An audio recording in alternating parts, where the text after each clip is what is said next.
They keep calling you a recycler of news and memes and stuff. Kevin D Blanch channel is someplace where you can see what Fukushima is effing up the salmon fishing industry, which is now closed. Really? You're new here.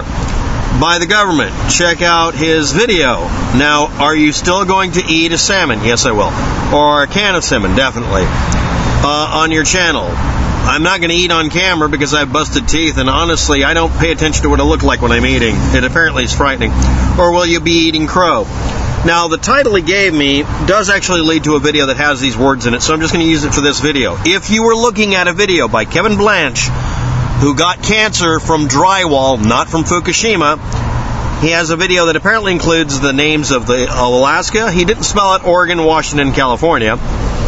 Collapse, emergency closure of what? And it's apparently salmon industry. I'm just doing it from this comment. And UN operating Tomodachi. Now, okay, so the UN is operating something called Tomodachi, or it was Operation Tomodachi. Well, we're going to go into it. Now, this is where you look up keywords for things, but don't combine them.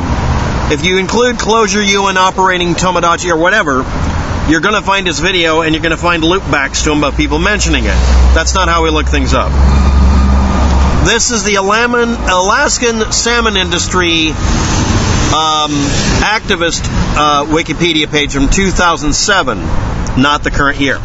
Alaska did not always have healthy stocks of salmon. It grew rapidly with the expansion of the cannery, 1920s, and it gives you the history of it. Overfishing is the rule off of the Alaska coastline. And the top line here hasn't been changed. No one's gone through this article and corrected it, but I want to point out something. Someone in 2007 was very passionate about pointing out why the salmon industry, being regulated illegally by the U.S. government, and they're making the frogs turn gay, actually made it to where they didn't overfish it. This happened in Washington and California and Oregon too.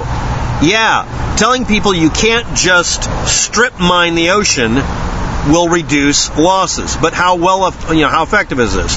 Now, if you look up closures, the history of closures, you find out something very interesting. Look up fishing industry closures, and you don't find a list of them because most people, they don't want to tell you how often this happens. So let's look it up by really simple. I only looked up Alaska, okay? Because Alaska is the one that was actually spelled out in the name. Let's just do that. You can do Washington, California, Oregon. You can do Canada. There's another country between the United States and Alaska. It's called Canada. If you look up Canadians, they don't listen to this fear-mongering. But anyway, this is the newer version of it just a little while later.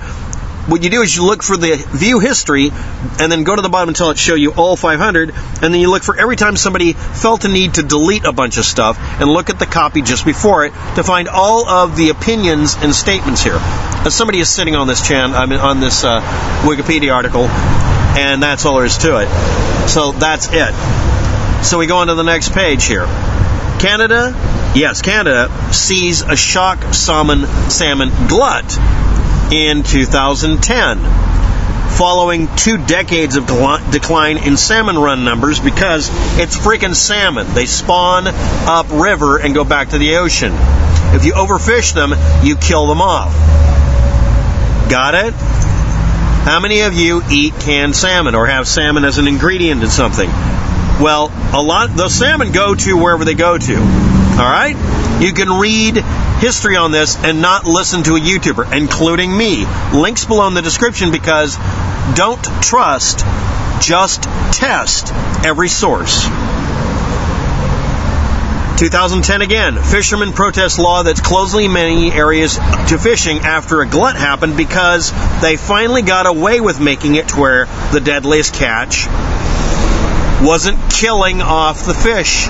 Yes, this is called being environmentally knowledgeable, which means it screwed over the commercial and also private, little man fishing groups, and it caused a huge rift.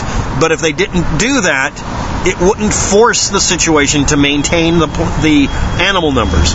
Well, we make a living off of it, yes. And you strip mine the ocean, and yeah, ma and pa kettle fishermen in the ocean are still doing the same amount of damage, or the same kind of damage, not as much.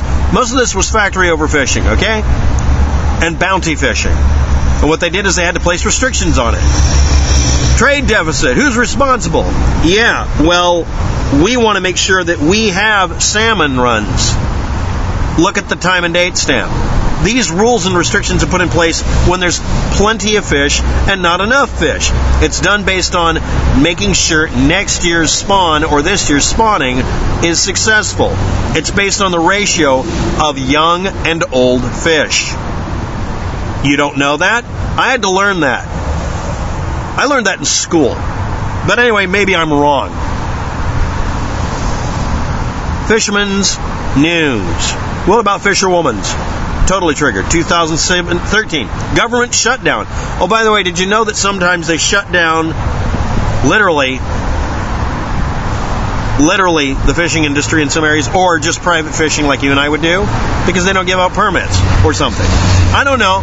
You get to read it. This is fishermansnews.com, 2013. You got to spend $3 on this PDF, apparently. From bad to worse, state announces more king salmon fishing shutdowns for that valley, 2018. Not the current year. But, you know, Kevin Blanch is going to be a rebel.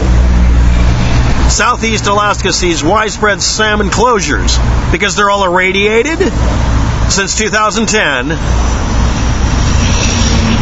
Government shutdown made hamper Alaska's lucrative fishing industry the current year. Oh, you thought it was nuke? You thought it was Fukushima? Fucktard fearmongering.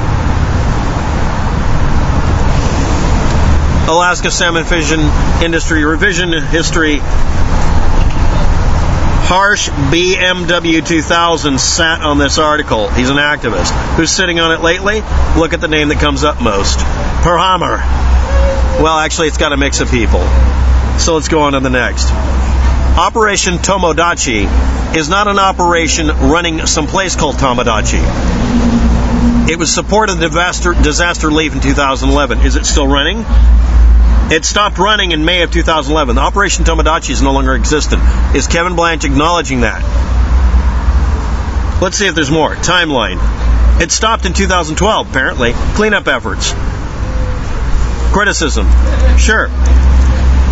The word Tomodachi means friends in Japanese, and it was part of an operation that was to assist the Japanese after 2011 earthquake and tsunami, not the nuclear fallout. And again, if you listen to the rebel, you're not going to get straight answers. Thanks for watching. Have a good day. Good luck with that.